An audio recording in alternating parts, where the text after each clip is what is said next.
പോലീസുകാർക്ക് ഡിജിപിയുടെ മുന്നറിയിപ്പ്. സാമൂഹ്യ വിരുദ്ധരുമായി ബന്ധമുള്ള ഉദ്യോഗസ്ഥർക്കെതിരെ കർശന നടപടി.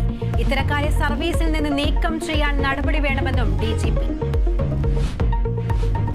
വൈറ്റിൽ തീപിടുത്തത്തിൽ മരിച്ച 4 മലയാളികൾക്ക് കൂടി കണ്ണീരോടെ വിട നൽകി നാട്. സാജൻ ജോർജ്, ലൂക്കോസ് സബു, അനീഷ് കുമാർ, ആകാശ് നായർ എന്നിവരുടെ സംസ്കാര ചടങ്ങുകൾ പൂർത്തിയായി. പരിക്കേറ്റവർ അപകടനില തരണം ചെയ്തു. CPIM വിതക്കുന്നതാണ് BJP കൊയ്യുന്നതെന്ന് Sadiq Ali Shihab Thangal. CPIMന്റെ മുസ്ലിം വിരുദ്ധ പ്രചാരണങ്ങൾ BJPക്ക് ഗുണം ചെയ്തു. ഇടതില്ലെങ്കിൽ മുസ്ലിങ്ങൾ 2ാം തരം പൗരന്മാരെന്ന പ്രചാരണം തമാശയെന്നും തങ്ങൾ. തോൽവി പഠിക്കാൻ CPIM നേതൃയോഗങ്ങൾ നാളെ മുതൽ.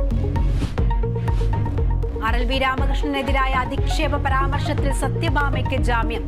നെടുമങ്ങാട് SC/ST കോടതി ജാമ്യം അനുവദിച്ചത് ഉപാധികളോടെ. സമാന കുറ്റകൃത്യം ആവർത്തിക്കരുതെന്ന് കോടതി. സത്യം പുറത്തുവരുമെന്ന് സത്യഭാമ.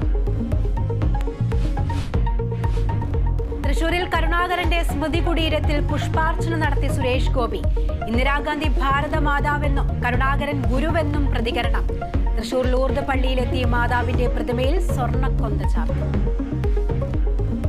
നന്ദിയാൽ പാടുന്നു ദൈവമേ, അൻപാർന്ന നിൻ ത്യാഗമോർക്കുന്നു.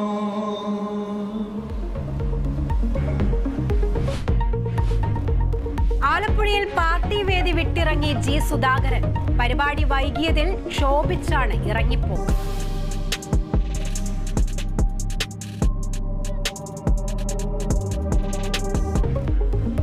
നേതാക്കൾ അനുനയിപ്പിക്കാൻ ശ്രമിച്ചെങ്കിലും വഴങ്ങിയില്ല.